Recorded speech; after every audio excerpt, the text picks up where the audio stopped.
Fartface, episode 4. Whoop, whoop. Are you excited? So excited. So excited. Okay, so we'll admit that we just spent like 30 minutes workshopping what we're going to try and talk about today, because we're really trying to account for different people's lived experience, different people's like buzzwords, different people's disciplines. And this is a great part about our friendship, that we do oftentimes come at things from almost an opposite side. But because we love each other and we know we're trying to get to the same place, we kind of keep working until we get to what it is that we're trying to say. And what we're trying to say today is we would like to try to help people find the way back to their true selves. So that's today is finding your true self, identifying it, and then the most important part, of the most valuable part for your life experience or your day-to-day experience of being human and walking the planet is, how can I get back there? And so your true self, Alisha was just explaining, but it's the best version of you. It's the version of you. I always think of it as like a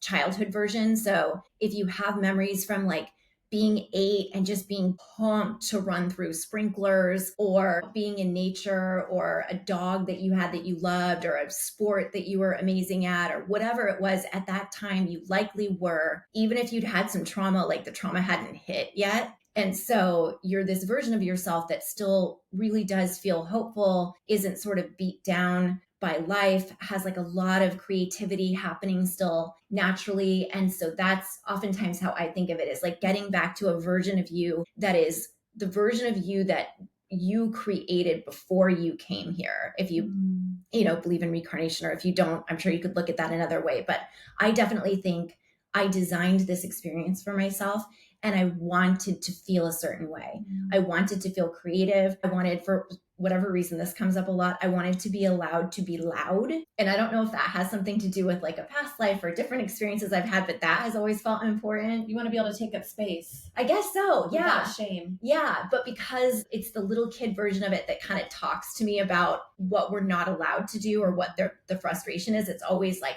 I just want to be able to be loud and be funny and, kind of like, I guess, not live within the confines of society's framework for, I guess, women or humans or whatever it is.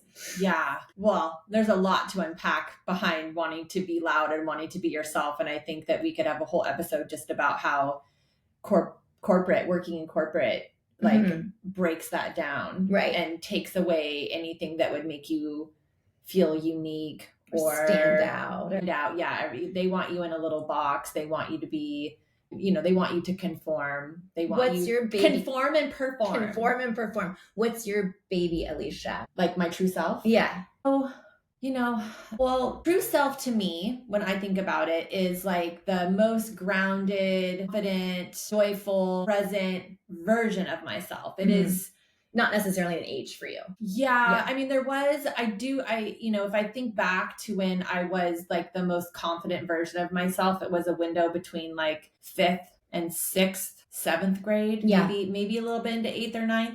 But I started using substances. So I don't think anybody who's really, getting into 8th and 9th grade, I started to really self-medicate quite a bit. But you were just saying it, but like your true self is the version of you that you were before all the shit happened. And so true self comes into somatics quite a bit, because one of the exercises that I do with people is really help them get a deeper connection to their true self. And there's also a little bit of an overlay of internal family systems, because they talk about true self too. But I think it's important. And then what's also interesting is I found true self when I did my MDMA journey without even knowing about. Yeah. Well, sad sister is my wounded part. So you have like your true self that is free from shame, that is free from hurts, that is free from sadness. It's just, there's a version of you that's very complete within all of us. We all have it. And then life happens to us, trauma happens, shame happens, insecurities come in. And then what the work is to figure out, like, am I operating from a place of my true self? Am I embodied in my truest self right now? Or am I operating in the world through a wounded part of me, Yeah. through a part of me that was created through stress or through hardship. Yeah. And that's a protected part. And so we should say two things. Internal family systems is a method of therapy. So it's a method of identifying the different parts of yourself. And so when she says like IFS or internal family systems, that's what that is. thank you. Yeah. And then also, I just think it's interesting that the way you found your true self was in large part by identifying the most wounded version of yourself first. And I wonder if that's how it happens for people sometimes. Yeah, well, when I didn't even know to identify what I had found during my MDMA journey with true self. I didn't have the language for it, but as soon as I started studying somatics and then I started understanding internal family systems, a light bulb went off. Then I was like, my body intuitively knew that there was a part of me that was my true self. And then there was part of me that were created parts of me based on my lived experience. Separate parts. Yeah. And it's a funny idea because you can be like, that sounds kind of schizophrenic. Like that sounds kind of like, that sounds kind of like, I have these different versions of myself but it really is.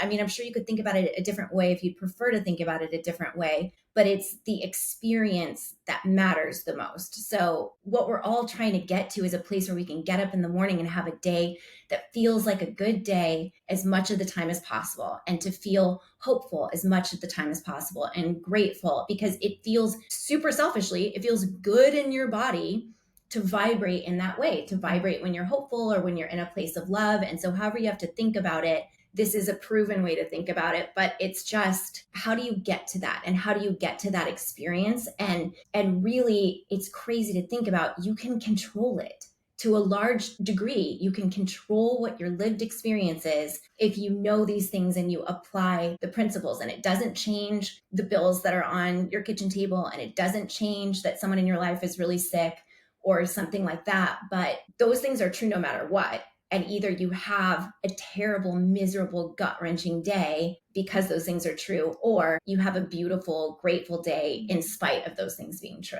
Yeah. So I think what you want to do is, if you catch yourself having miserable day after miserable day after miserable day, that's your body telling you something's off. Yeah. That's your body telling you that you've lost connection to your true self. And so you kind of got to think about it. There's a couple different ways of thinking about it in somatics. There's two things they talk about, which is like the window of tolerance. So, being a human and living in this human existence and dealing with the just chronic input that we have is overwhelming. And so when you are at the max of your window of tolerance, and you are just, you've lost that connection. So I was explaining to you the polyvagal ladder. So at the very top is ventral vagal, which is very connected, which is very joyful, which is very hopeful. And then life starts to happen. And if you don't have, and I'm very much into daily practices because I am coming out of like a really severe burnout and a lot of trauma and stress. And so these are the things that have helped me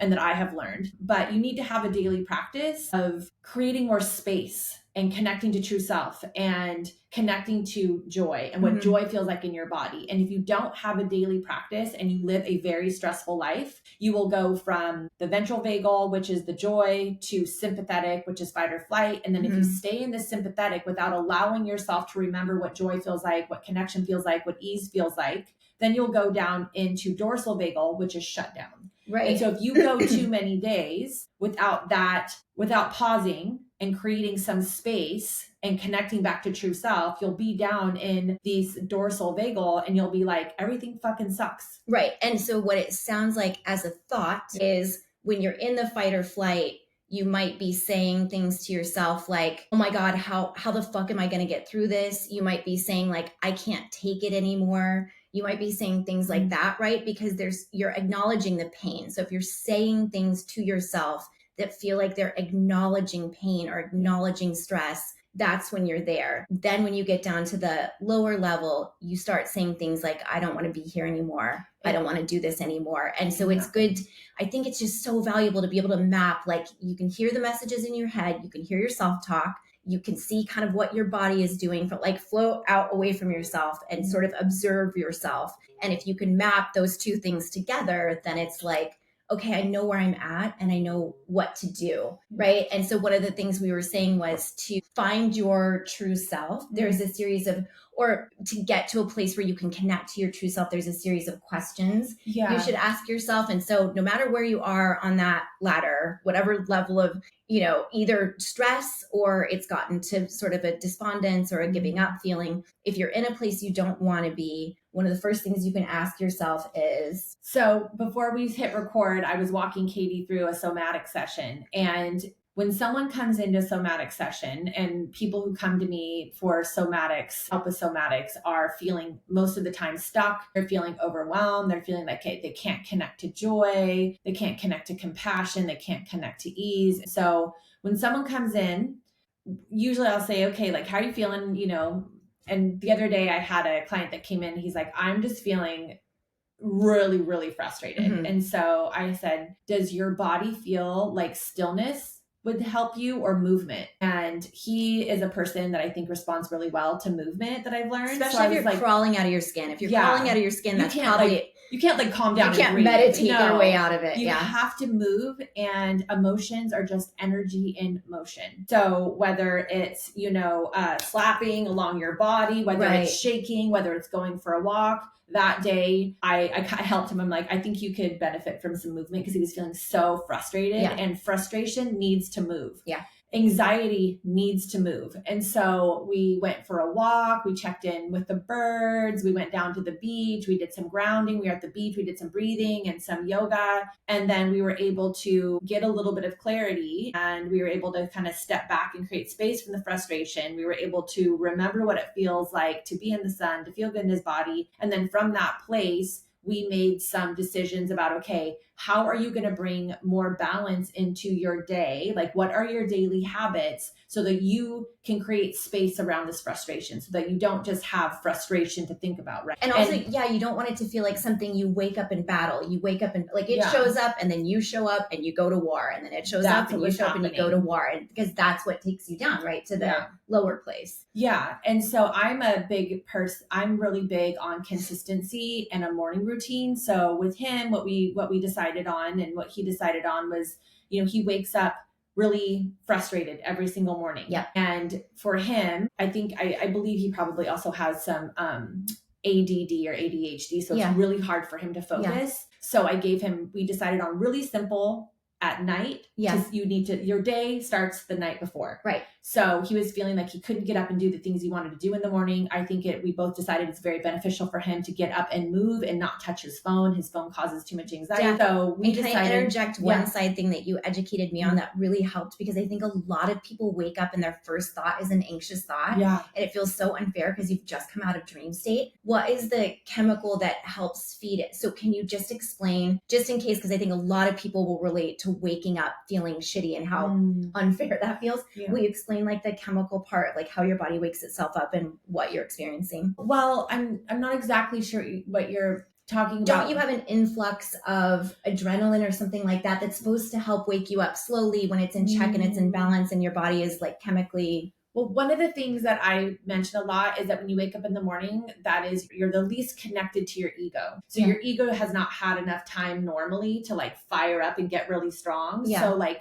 any kind of practices that you bring into your morning and the way you start your day really, really impacts your day. But when you open your eyes and chemically in your body, you feel anxiety before you've had the chance to have a thought, isn't that because there's a natural chemical that's a part of our sleep cycle that feeds in and starts to accelerate around like between cortisol? But so the cortisol is usually associated as like a bad hormone, but cortisol, imbalanced cortisol will mess with you. Exactly. But you want your cortisol to spike in the morning to help you get up. And then throughout the day, you want it to go down so you can start getting ready for bed. And what happens is sometimes people's cortisol doesn't spike in the morning. Sometimes it spikes at odd times.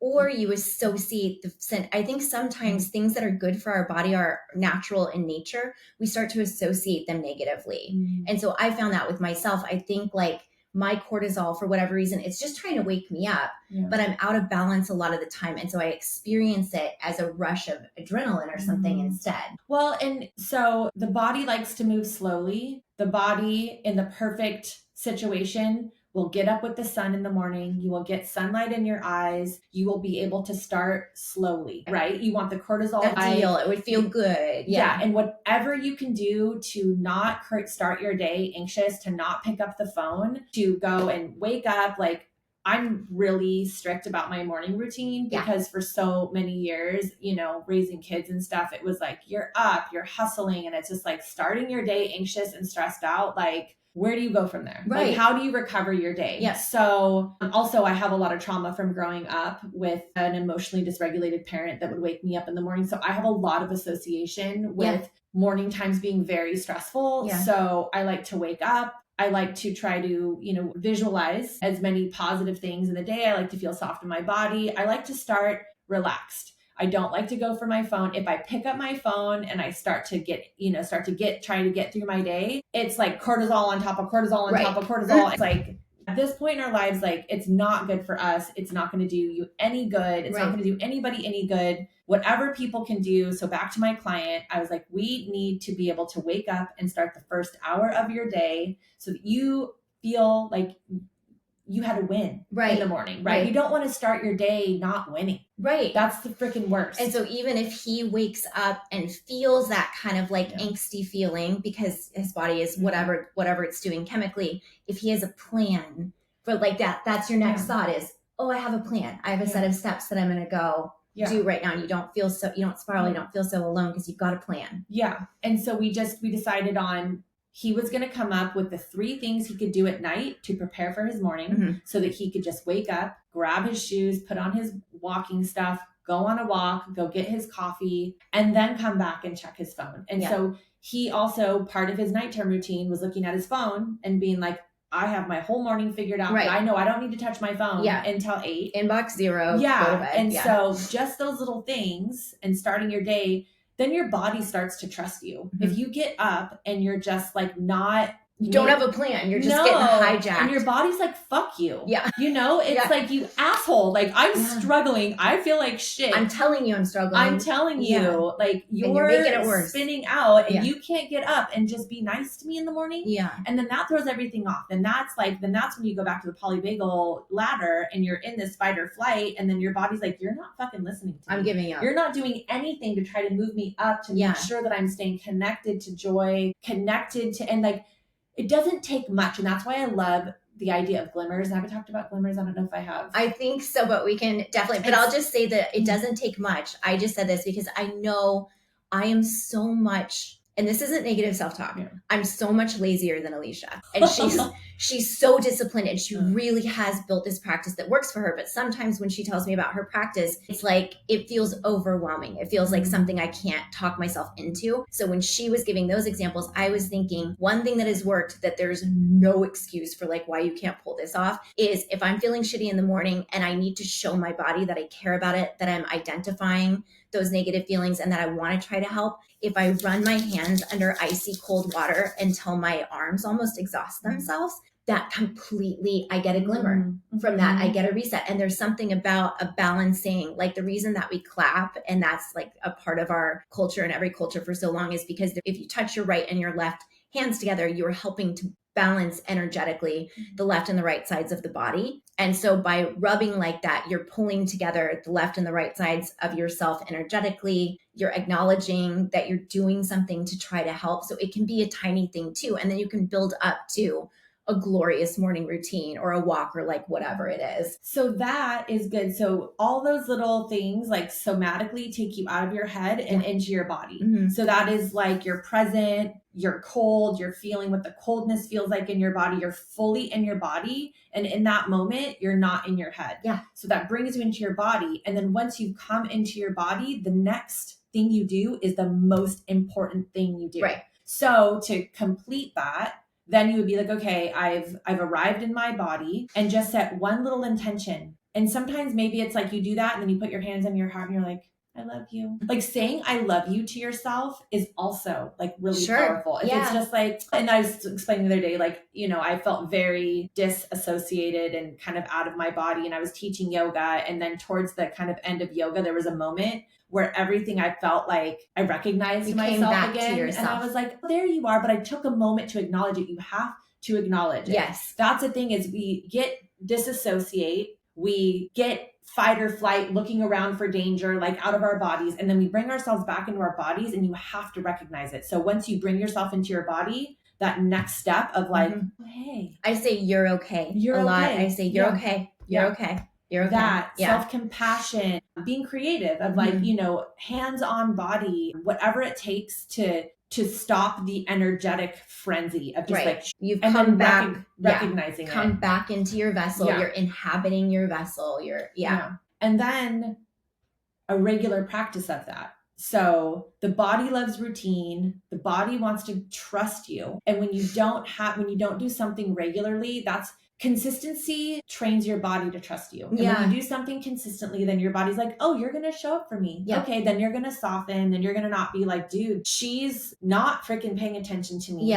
I'm screaming at her. She is just bypassing and ignoring me. And then your body's going to eventually shut down. And then it's going to start to get sick. Like I have clients who have been in shutdown, not dealing with shutdown. Then they start to have digestive issues. Because often still just trying to communicate with you in different ways, right? Like, do you want consistent diarrhea? Is that what's going to make you pay attention? Or like whatever it is. So when you have that glimmer, right? So it's just a little moment, and it could be a fleeting moment typically. Is that where you ask yourself, like, what do you need from me? So that, if you can, if you have the wherewithal to be like, what does this part of me need? What do I need today? And that's also a great morning practice of like, you know, if you can get up, go grab your coffee and your tea and like hands on heart and just be like super sweet to yourself. And like, because, you know, usually when you wake up in the morning, if you don't grab your phone, you know, if you let yourself just slowly wake up, you can have a minute of being like, okay, how do I feel in my body? What is the quality of my breath? Hands on heart, and being like, what do you want to do today? What do you need? Yeah. And then sometimes your body's like, I feel like complete and total shit. And I've been like this for 4 days now. And then you're like, I understand, you know, you validate, you listen, you're compassionate, and then you're kind of creative, you know, and it's like, okay, well, what could we do today? And that's when you're like, would you benefit from stillness or would you benefit from movement? And I know we're different in that way of like me, I'm like, well, we're going to go walk, and then we're going to do yoga, and then we're going to do this, because my body likes to move, and movement is medicine for me. But not everybody is as high strung as I am. I realize, you know, even if it's just shaking, putting on a song, dancing to a song, like everyone's going to have their different connection with what that is. But you learn what feels the best by practicing it, right? And listening. So when you ask yourself, what do you need? Very often, if you're newer to coming back to yourself and connecting to yourself, you're not going to hear an answer. You know, you're not going to hear anything because that dialogue is new. And so you almost need prompts, right? And so it's like, do you need a shower with, you know, a playlist on and a bunch of amazing smells, like a sensory experience? Does that sound like what you need? Do you need, hopefully it's not TV or scrolling on your phone, which I fall back into all the time. But it's like, do you need to cuddle the cat? Do you need to feed yourself something really nourishing?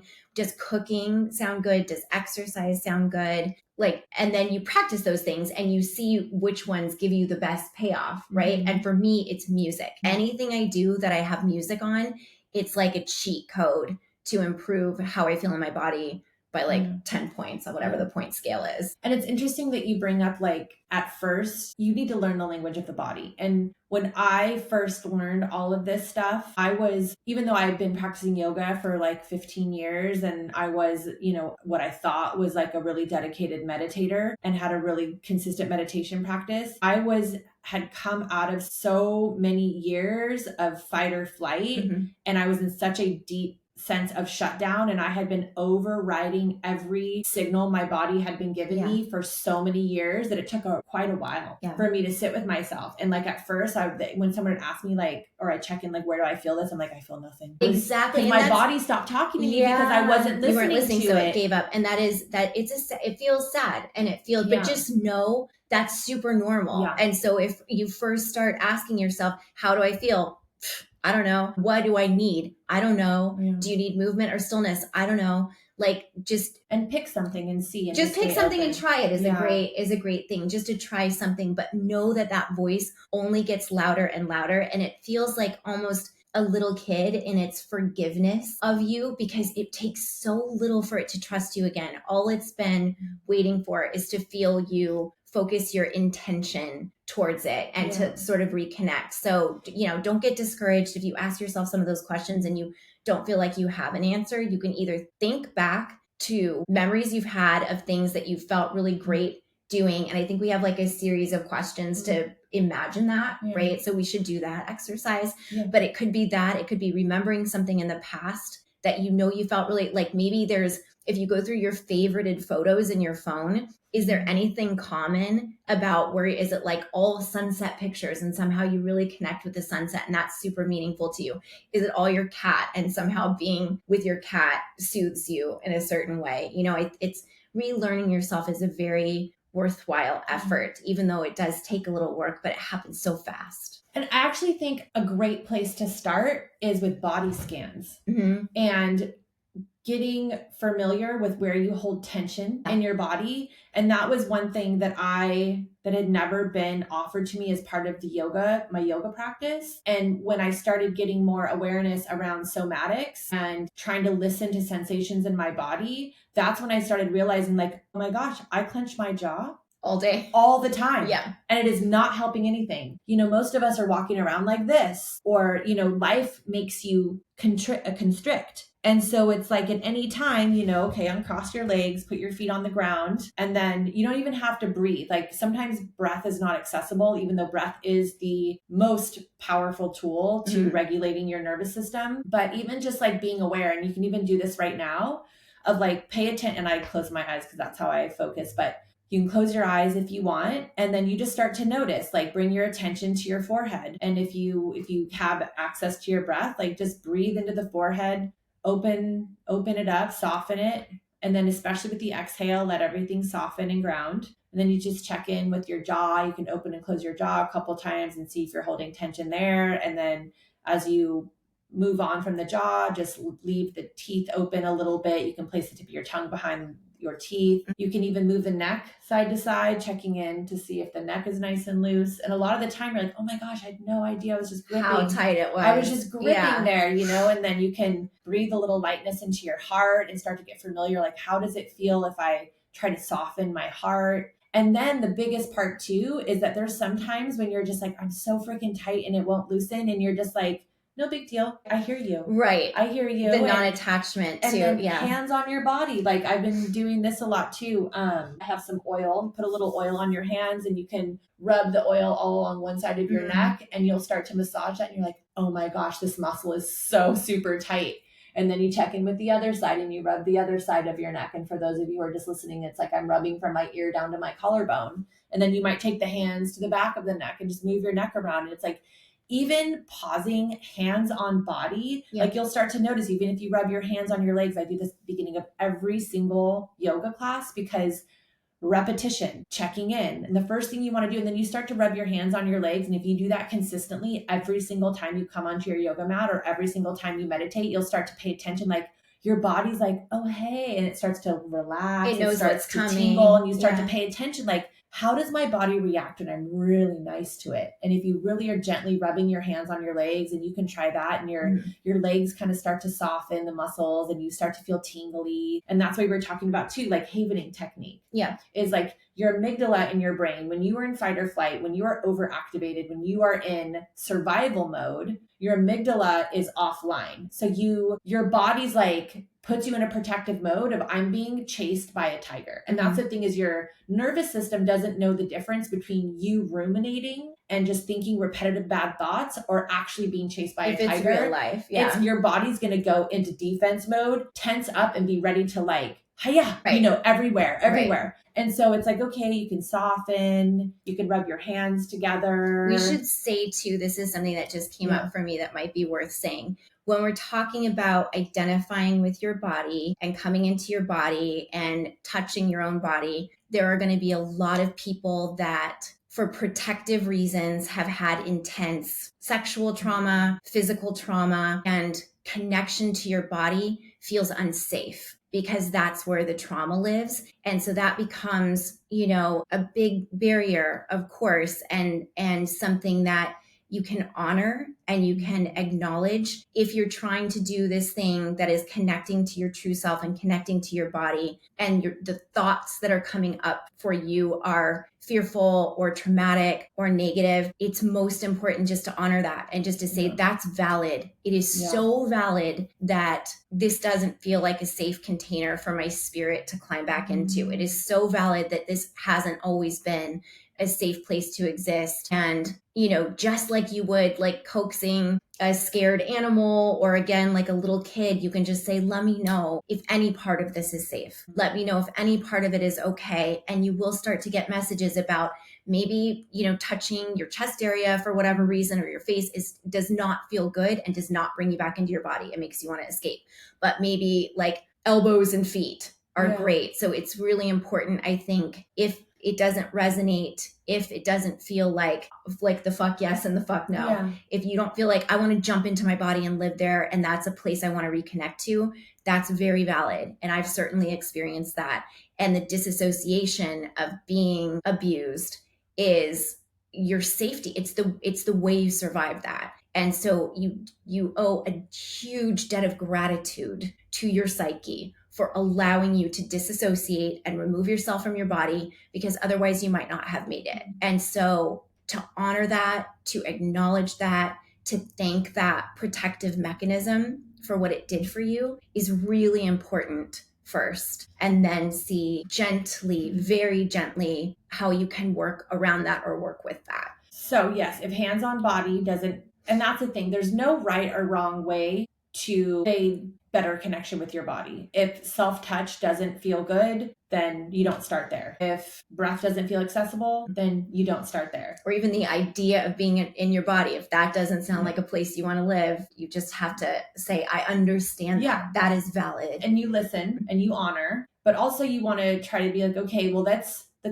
try to come back to safety. So in that example, if someone was like, I don't feel comfortable touching my body and I don't feel comfortable connected to breath, then we would try some other kind of movement. We would try shaking. We would try some yoga, some cat-cows. We would do whatever we could to just move the body in some way. Sort of learn to trust again. Yeah, just whatever you can. And maybe it's walking outside. It's like, we're just, whatever you can do to move the body. And so whoever I was working with, I'd be like, okay, let's find an accessible way of getting a connection with your body. And I think the biggest thing is like, there's never anything good or bad. You're just listening, and honoring. It's a non-judgment zone. It's non-judgment, non-shame, very, very gentle. I like that you bring up though, that some people are not going to be comfortable touching their body. And that's, you know, some people are also can't feel like they can connect to their breath. Even breathing makes them anxious. And so there's a lot of other tools, but your mention of safety, right? So the whole point of somatics and what is happening when you are ruminating, when you feel stuck in an energetic mode, is you do not feel safe. So the antidote to not feeling safe is to try to remember what safety feels like. And so the practice for that would be to remember a recent time. And if you can't come up with a recent time, you're going to make one up, because your brain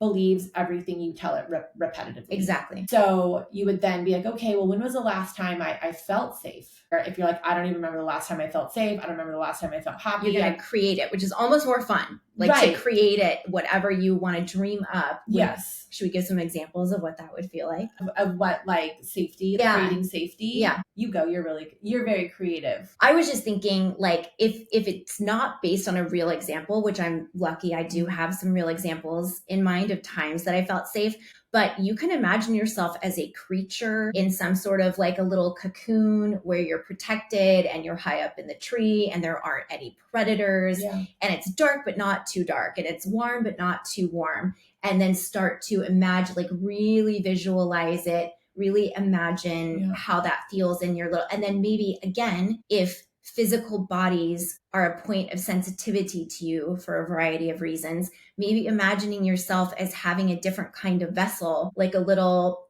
butterfly vessel or something else is more helpful, or imagine yourself as a whale or something, like maybe that would help too. And imagining that over and over and over until you start to feel those sensations in your body. And I think we should talk about mind magic, because I know you love that. I'm super into it too. But yeah, you can create whatever experience you want in your body, and the concept of truth doesn't apply there. Well, or reality. Yeah. Let's say. Okay. Yeah, that's better. And so I like the idea. So if you're trying, and the core of somatics is to have a resource. So we're talking about creating a resource right now, or an anchor. Yeah. And that is your anchor to your true self, right? And so whether you're imagining you're a whale, whether you're imagining a butterfly in a cocoon, whether you're imagining that you're on this treetop and you're an eagle, whatever it is, whatever this safe place might be for you, the practice is to take time being there with your whole body, every cell of your body. So you would sit there, and the more often you can do this, if you woke up every single morning, you found your anchor, you sat in your anchor, you embodied your anchor, which means you would be like, if you're a butterfly, how do you hold yourself? And you would even maybe unfurl your wings, or maybe you would be curled up in a little ball, nice and safe, and you would bring your body into that position. Then you would visualize, okay, how does my skin feel? What is my breathing like? How does my heart feel? Tell a whole story around it, right? Like tell yourself a whole story, because that's the really important part of getting the brain to become engaged and be interested and grab onto that. But maybe you're safe because you're an apex predator and there is nothing that can hurt you ever, right? And so then it's different from like a butterfly, like you're in this little place and you're safe. Maybe power and empowerment is a big part of safety for you, needs to be a big part of safety for you. So whatever that story is, like really let yourself lean into why you are safe might be a really important part of feeling safe. And the story behind it becomes important. Yeah. So I've also, usually what we do in sessions is we start with something very basic and attainable, simple, right? And so let's just start with like safety, because power is a whole nother layer on top of safety. Yeah. And so usually what we do is the anchor is just like, where did you feel connected, joyful, soft, safe, happy, right? And then what I usually do, that's the anchor. You imagine it, and the body speaks in sensations. So as you are in that moment, whether you're in a cocoon or whatever it is, and you're feeling those things, your brain gets you there. And then your body, you need to allow your body to be there. So you pay attention to how your skin feels, you pay attention to how your heart feels, you pay attention to how the quality of your breath in that moment. Then that's the anchor. And I wouldn't start by going into power quite yet. Usually I wait for power to be a whole nother practice. Unless, I'm just thinking for so many people that have experiences like mine, when you're asking us to access safety, that's inaccessible. So you almost would have to reach beyond what it could be to imagining what it could be to feel safe. And if you have to imagine a set of circumstances where there's no chance you could be dominated, hurt, traumatized, you might, because I just don't want people to miss, like if the word safe does not resonate with you, has never resonated with you, and you're then like, you pick joy. Sure. Right. Yeah. And so when we were talking before, you said, when I asked you, when was the last time you felt really connected? You felt really light. You felt joy. You felt hope. If safe isn't the word, then you toss it. I said like 10 other words. You're like, well, I went and I took my dog for a walk. I got a coffee. I sat down at the beach and I just felt gratitude, a lot of gratitude. Yeah. So that's simple and accessible. And if you haven't had that in a long time and you're like, I just really connect with the ocean, and I love the thought of me sitting on the beach, looking at the ocean. Yeah. And that is something that I can connect to, and it helps me visualize a moment that anywhere that you can, that feels accessible. So for the most part, power is like an interesting thing. And I usually have a whole session about power and coming into your power, but it's usually from a place that we usually start with like, when did you feel hope? Or when did you feel... So is it like building blocks? Yeah, it's building blocks. Yeah. So I like to start with something very accessible and easy. Feeling powerful is a whole nother layer of things. And it's like, you have to come back to when you felt like your power was taken away. And then you come back to a time that you felt powerful. And I do think that power comes, and someone might just be like, no, I need to start with power. And if you can't access anything else, everyone's going to be different. And I'm totally flexible with that.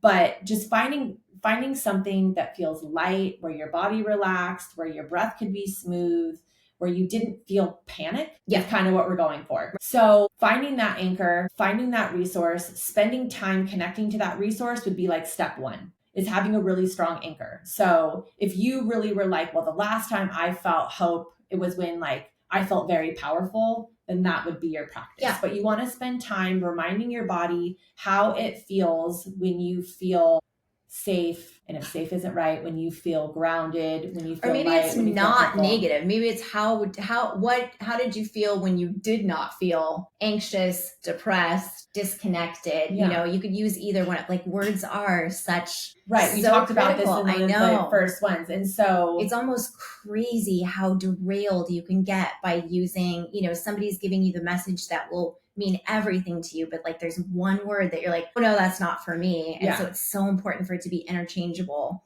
all the time. And you know, where you felt creative, where you felt compassionate, where you felt curious, where you felt, I mean, there's so many different ways. Whatever one of those 20 words we just said, you know, pick it. And if it wasn't a recent moment, make one up, of like, what could you visualize just or embody that would just be like the coolest thing ever, right?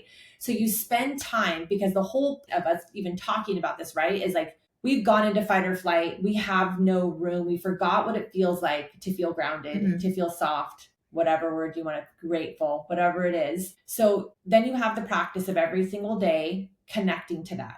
And then you mentioned Mind Magic, which states, so there's this book called Mind Magic by James Doty, Dr. James Doty. Yeah, that's his name. The book is really cool because it takes the somatic practice and it adds on a layer of manifestation. Right. And it's the science behind all of the somatics of allowing your body to feel into these sensations and to feel, reminding your body how you want to feel and purposely bringing those feelings into your body. And the science says, and the research says, that if you purposely, whether you imagine it or not, you take time to allow your body to feel the way you want to feel, then that gets into your subconscious and you will subconsciously make decisions that lead you back to that and point you in the direction you want to go. And like fun little side note, because manifestation has such a woo-woo connotation, but the CIA has studied how manifestation works, how mind control works. This is all proven shit. Like people actually can get to the level where they can move objects with their mind. Like not many people, but the power is so unbelievable and so real. And I believe that's been obfuscated from us because we would be really dangerous as a collective if we were all aware of how powerful we actually are. Yeah. Which is why I love yoga. And I'm always saying like yoga and all of these things that I'm really like into and share with people. It is the antidote to confusion. It's like, I do feel like our government, the system tries to keep us confused, numb, fearful, disassociated, medicated, if you go into the Western medical type of system. And anytime you can spend time, which is why I know I've harped on this, this is why it's so important to do this regularly, because every single message is telling you you are not okay. You should be afraid. And no wonder we're all so spun up. And it's like, it is the antidote. It is the resistance. It is exactly what they probably don't want us to do. No, you're being a little anarchist. Yes. Inside your own being. Yes. Every time you choose to wake up and not pick up your phone, you are rebelling. It is the antidote to all of the confusion. And it's like, the more you do that and the calmer you can become and the more connected you can become, the more powerful you are. And I always tell my yoga class, the calmest one in the room is always the most powerful. Always. Yeah. Power, when you, like you said, with building power. Well, like you said, with building blocks, you wouldn't want to empower yourself if you were out of sorts or like if you hadn't found your center, if you weren't real clear about your intention, because there's a good chance you would misuse it or misdirect it. So once you have this intentionality, which probably is going to be so pure and so beautiful, you'll be shocked by what the reality of you is, because we all question ourselves, like, am I a bad person? Should I not have said that? Da-da-da-da. Yeah, you say things you shouldn't, and occasionally you behave in ways you wish you hadn't, but those are all like triggers and stuff. None of that is your true self. Your true self really is this ball of gorgeous fucking light. And if you take that and empower it, it's unbelievable what you can accomplish. Because I do think that we have a messed up relationship with power. We all feel, a lot of us, especially those that have been in corporate for a while or that have been in a state of fight or flight, power is masculine. The example's bad. Like, we just have a terrible example. Where in the world do you see a powerful person behaving in a pure way? Yeah. Well, like the Dalai Lama, I guess. Yeah. There's like five people that and he's such a perfect example. Yeah. And like feminine energy is like residing in your power and knowing you are powerful. A quiet power. A quiet power is really where we all should be. And that's why I don't like starting with power, because our association is super tainted. It's whack. If you think to the last time you were powerful, you know, like how often is it that you're like, I said less. I didn't say anything at all. I didn't respond. And think that's of yourself power. Or yelling or fighting. Yes. We have a really broken association. And so I like to start with something gentle. And that's why most of us just need to learn gentleness. Right. To learn like, and that's all that self-talk, all this stuff, you're mommying yourself. And it doesn't matter male, female, or otherwise. It's when you're talking to yourself in a maternal way, which is like a caretaker, you're moving yourself energetically into the feminine side of your body. Yeah. And most of us just need, and feminine isn't like male and female. Right. Feminine is just, well, let's get examples. This was like such a mind-blowing. I only learned this in like 2022 was the first time I had any idea of this. But so when you are striving, when you are working, or which a lot of us need to do for certain reasons, when you're pushing, when you're achieving, that is, you're existing from a male or female, doesn't matter what your physical body is, you're existing in a masculine frequency, right? Whereas when you're receiving, and there's sort of like a patience and a trust and a faith that it all works out, and you're shifting into a feminine, and both sides are needed. But unfortunately, especially where we come from, like with the corporate side or like the hustle culture, we exist almost solely in our masculine. And so it's finding that in your body and being aware of both and what both feel like. So you can almost like, that's when you're a master of your own destiny, is when you have kind of this mind magic down, you know what your true self feels like, you can identify masculine and feminine in your body, and you can shift between, right? And you can say, this instance calls for me to step into my masculine. I really need to be fearless, and I need to push myself out of my comfort zone for the best outcome of my true self. There's a reason. I'm not trying to win. I'm not trying to dominate people. It's coming from a pure intention. And then also, when do I need to be softer with myself because my body needs some downtime or some healing or some reconnection or some joy? And feminine energy is a lot of true self energy. So it's like trust, confidence, and not a masculine confidence, but like an embodied, gentle confidence. Or like, it's like belief or faith, which is our trigger words again. But it's like, for me, the confidence is like just that faith that this works out okay. Yeah. This is going to work out okay. Yeah. 100% I believe that. And when I'm in my masculine, I'm trying to force it to work out okay, which means I've got a plan, even though it's probably a half-baked plan, and I'm running down that road. Mm-hmm. And when I'm in my feminine, trying to be faithful or trust that it's all going to work out, I'm open to a variety of scenarios where it might work out for me. Yeah.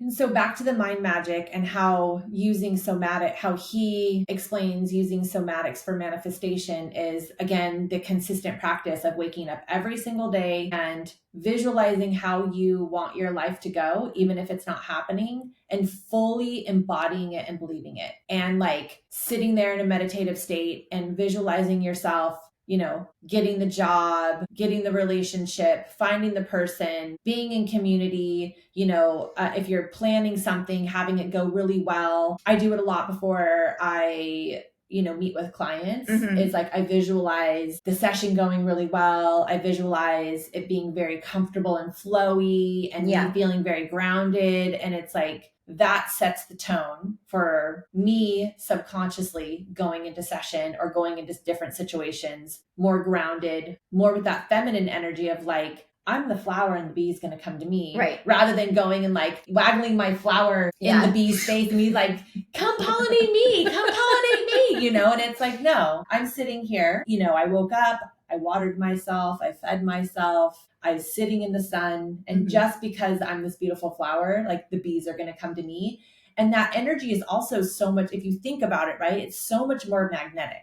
It is. And I've heard two different takes on this. And I think maybe two things can be true. Yeah. So I think one is when so say that's part of your practice and you're getting up and you're imagining the day. One is that you're imagining like, I just want to feel really creative today. I want to feel giggly, happy, creative. You know, that just feels like something that would feel so good to me. And so then you make up a story about like what maybe would lead you to feeling that way. And so I think it's really important for the mind magic to be creative and to pull a story. Because like you said, if you tell your mind a story about how today's going to go, that will allow you to feel creative and super joyful or playful, it's more likely that you will pull things that make you feel joyful or playful towards you. Yeah. But the rub is that you can't attach to whatever story you told. And so if you said, this person that I've been wanting to hang out with, but our schedules never work, is going to be able to hang out with me, and they're going to come over and we're going to have a jam session in the garage and we're going to play music and I'm going to feel creative and happy all day. And then that person is not available. You have to be open to the fact that something else coming in could still create the experience of joyful creativity, but it's just not exactly what you imagined. And so it's kind of like a mind fuck to have to, it is important to be specific, to create the story so that your mind can really imagine it and then create that sensation that it's going to call for, but then let it go if it comes a different way, because the goal really was how you wanted to feel. And that's back to releasing the outcome and having things need to show up in a certain way. So yeah, you definitely want to leave things open for how they manifest, because sometimes things might not show up exactly how you envision them, but they might end up being so much better. So much better. Yeah. And so, yeah, the as the Bhagavad Gita says, you're entitled to the work, but not the fruits of your work. Right. So that's always a good reminder. So I think, again, getting back to showing up and doing the work and waking up and having that morning ritual, that morning routine, because you want to energetically vibrate in a certain way. And if you're not doing that on a consistent basis, and the most important times is to continue to do it even when you think it's not working. Right. Like keep on going, because you don't want to give up, because you don't want to sit in that other energy. And there's like, you have the choice to sit in the other energy and just sit there in like misery, or do something about it. And aligned action is always going to be your best choice. And doing whatever you can to bring balance, because that sitting in that negativity too much just programs your nervous system to attract more of that. You don't want to attract more of that. And so the only thing you can do is to spend time in the vibrational energy that you want in your life. And that really tunes your subconscious to subconsciously put yourself in situations or make decisions that are more aligned. Yeah. Calling in what you want and then not being super specific about how it comes. And you're right, when you're sitting in that place of misery where you're telling yourself the same story over and over and over again. We've all had those experiences in life where you're like, shit has hit the fan and it won't stop raining actual turds. Like it's just one thing after the next. And then you really buy into that story and you follow it and you attach to it. And that's a dangerous thing to do, but you kind of can't help it at the time. So if the one step you can take away from it when it's raining turds is, all right, let me acknowledge how difficult this is, validate, be compassionate with yourself. And it's that one small step. What is the one tiny thing I can do to shift my intention? What do I need in this to moment? Intentionality? And how can I reconnect with my true self? Because I know it will, as soon as I can, I will feel better. Yeah. And that question of like, when you feel stuck, I see you, I validate you.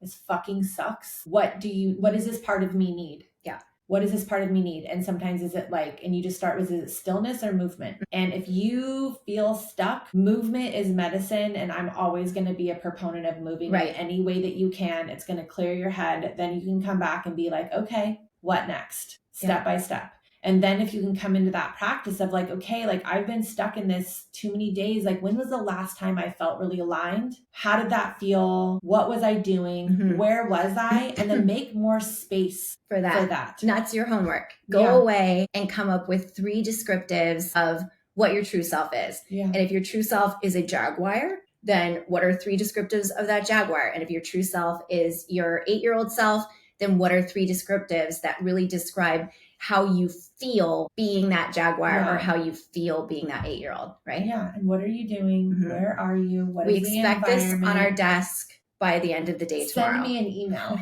No, but comment. Like I've never asked for that. Like I feel dorky. Like comment. Comment and share. Like, follow, and share. But yeah, if you think of 3 descriptives and you have something that you imagine yourself as that could possibly help somebody else imagine their true self, add it in the comments. Yeah. And we won't make fun of you no matter how silly it is. And get to know your true self. Spend time with your true self. And that's where, compassion, creativity, self-love. Yeah. What would I do if I love myself in this moment? Yeah. How would I act? Be nice to yourself. Be nice to We're yourself. all working on it. We're all just walking each other home. Yes, I love that.